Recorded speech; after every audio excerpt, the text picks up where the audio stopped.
Beno, bideo honetan ikusiko dugu bigarren mailako ekuazioa nola bastan diren. Lehenengo eta behin gogoratu beharko dugu zer da bigarren mailako ekuazio bat izatea. Hemen daukagu adibide bat ekuazio bat. Hemen monomio mailarik handiena da isa berbi, hau da bigarren mailakoa da. Horregatik da ekuazio hau da bigarren mailakoa, hau da ekuazioa bigarren mailakoa da x berbi agertzen delako mailarik altuena baita. Bueno, eta bigarren mailako ekuazio bat ebazteko lehenengo eta behin bigarren mailako ekuazioa itzuli behar dugu forma orokorrera. Horretarako, lehenengo mailako ekuazioa bezala, kasu honetan pasatu beharko dugu gai guztiak ezkerraldera, bai? Eta ordenatzen ditugu mailarik handienetik txikienera. 3x berbi, uzten dugu 3x berbi, hemen dago berdinketaren eskuinaldean minus isa berbi, pasatzen dugu beste aldera, isa berbiarekin, positiboa gehi isa berbi, gero gehi x leku berdinean uzten dugu, eta bos x dago hemen positiboa, beste aldera pasatzen da negatiboa, minus bos x. Gehiru leku berdinean gelditzen denez positiboa gelditzen da, eta plus bi beste aldera pasatzen da minus bi. Eta berdik eta jartzen dugu, eta beste aldean dena pasatu dugunez, 0 gelditzen da. Orain, antzeko monomiak batzen ditugu. 3 isa berbi, gehi isa berbi, lau isa berbi.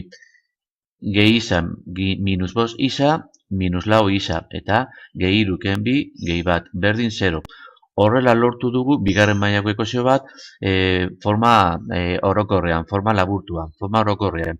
Hortik hasi behar gara ja ekuazioa ebazten. Bueno, orain teoria ikusiko dugu. Bueno, orduan, formula orokorra bigarren mailako ekuazio bat. Bueno, orduan, bigarren mailako ekuazio bat horrela idaz dezakegu. A isa berbi, gehi B isa, gehi C berdin 0.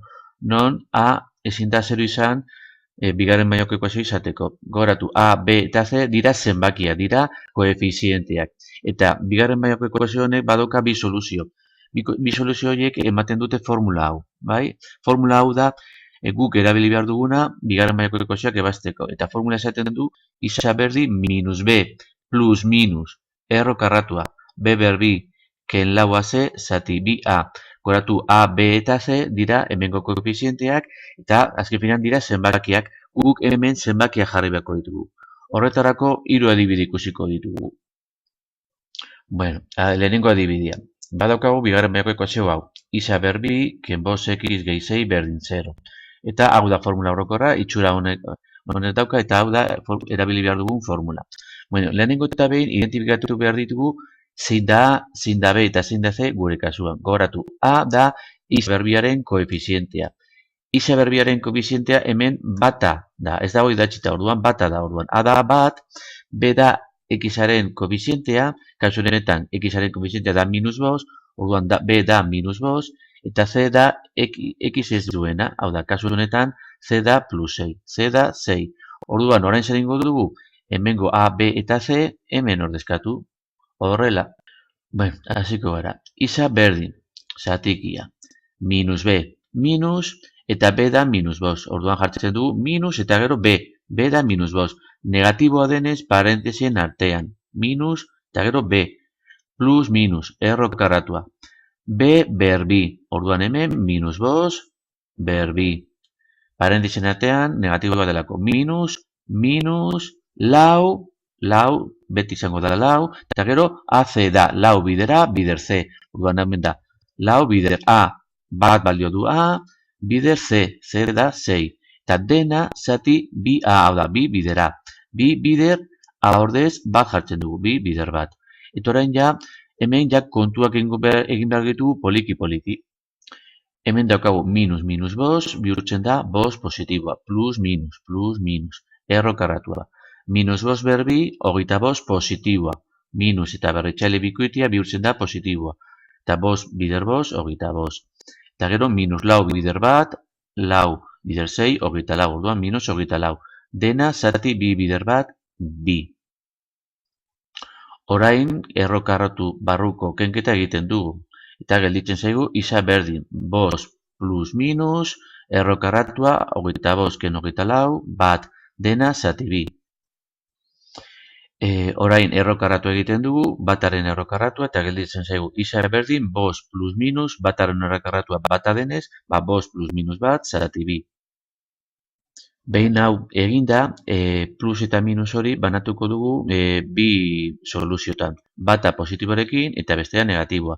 Lehenengoa positibo izango da isa berdin, bost gehi bat, zati bi. Hau da, 6 zati bi berdin iru. Hau da soluzio bat, eta bestea, negatiborekin, isa berdin, bost ken bat, zati bi. Lau zati bi berdin bi. Lortu ditugu ja, kasu honetan, bi soluzio. Orduan, kasu honetan, lortu dugu bi soluzio. Isa berdin iru eta isa berdin bi. Isa berdin iru eta isa berdin bi. Bueno, ikus dezagun bigarren adibidea. Beno, bigarren adibidea, daukagu, bigarren mailako ekuazio lau isa berbi, ken lau isa, gehi bat berdin 0. Aurrekoan bezala, identifikatuko ditugu, zin da A, zin da B eta zin da C. Bueno, A da X berbiaren koefizientea, orduan gure kasuan, X berbiaren koefizientea, lau denez, A da lau. B da izaren koefizientea, orduan kasu honetan, izaren koefizientea da minus lau, orduan B da minus lau. Eta C da isa ez duena, hau da plus bat, orduan C da bat. Orain, formula honetan ordezkatuko dugu A, B eta C. Hau da, isa berdin minus B. Hau da, minus eta gero B minus lau, negatiboa denez, parentesin artean minus, parentesia minus lau. Plus minus, erro karratua.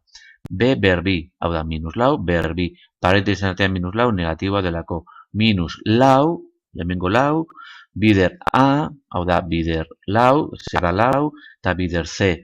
Eta C bata denez, bider bat. Dena zati bi A, hau da, bi bider A. A ordez lau, bi bider lau. Orain joten gara poliki-poliki kontuak egiten, bai? Isa berdi minus lau bihurtzen da lau positiboa. Plus, minus. Erro karratua. Minus lau berbi da minus lau bider minus lau plus amasei. Minus lau bider lau amasei, bider bat amasei. Orduan, minus amasei. Dena zati bi bider lau sortzi. Orain, erro barruko kenketa egiten dugu, eta lortzen dugu isa berdin lau plus minus, erro karratua, amaseiken amasei, 0. Dena zati sortzi. Orain, erro karratua egiten dugu, eta lortzen dugu isa berdin lau plus minus, 0aren erro karratua, 0 da, dena zati sortzi. Bueno, eta hemen ja banatzen dugu bi soluzioetan, bata positibo eta bestea negatiboa. Lehenengoa, positiborena, isa izango da lau plus 0 zati sortzi, berdin lau zati sortzi, berdin bat zati bi. Eta bigarrena, negatiboa dena, izango da isa berdin lau ken 0 zati sortzi, hau da lau zati sortzi, berdin bat zati bi. Ikusten dugunez, soluzio berdina lortu dugu. Kasu honetan, esaten dugu soluzio bakarra dagoela, bai? Eta esaten dugu soluzio bikoitza dela. X berdin bat zati bi, soluzio bikoitza. Eta orain ikusiko dugu hirugarren adibidea. Jo dezagun, bigarren mailako ekuazio hau daukagula. Minus isa berbi, gehi iru isa, ken bost berdin 0. Lehenengo eta behin, identifikatuko dugu zein da A, zein da B eta zein da C. A izango da, X berbiaren koefizientea. Hau da, kasu honetan, minus bat, minus eta gero bat. B izango da, Xaren koefizientea, iru, positiboa, iru. Eta C da, isa ez duena, minus bost. Eta formulan ordezkatzen dugu A, B eta C. Kasu honetan, isa berdin, minus B, minus iru. Plus, minus, erro karratua. B berbi, hau da, iru berbi.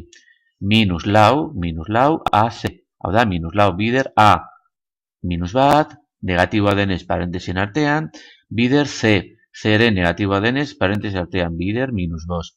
Dena zati bi A, orduan bi bider minus bat, A minus bat delako, eta negatiboa denez parentesin artean. Orain, zer egiten dugu, kontuak egiten ditugu, isa berdi minus iru, plus minus erro karratua, iru berbi bederatzi. Eta hemen kontuak egiten du, kontu signoekin eta kontuak ondo egitea. Bueno, lehenengo signoak egiten ditu. Minus bider minus, plus eta bider minus, minus eta lau bider lau, bider bost, hogei.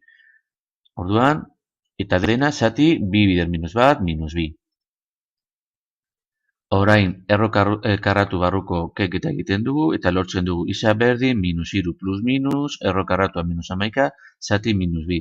Eta orain ikusi behar dugu hemen erro karratu egin beharko genuke, baina zer gertatzen da hemen? errokarratu barruko zenbakia da zenbaki negatibo bat. Eta gu badakigu zenbaki negatiboek ez dituzte errokarraturik. Orduan, kasu honetan, esaten dugu zenbaki negatiboen errokarratuak ez dira existitzen. Orduan, kasu honetan esaten dugu ekuazioak ez daukala soluziorik. Ekuazioak ez dauka soluziorik eta horrela bukatuta dago adibide hau. Agur.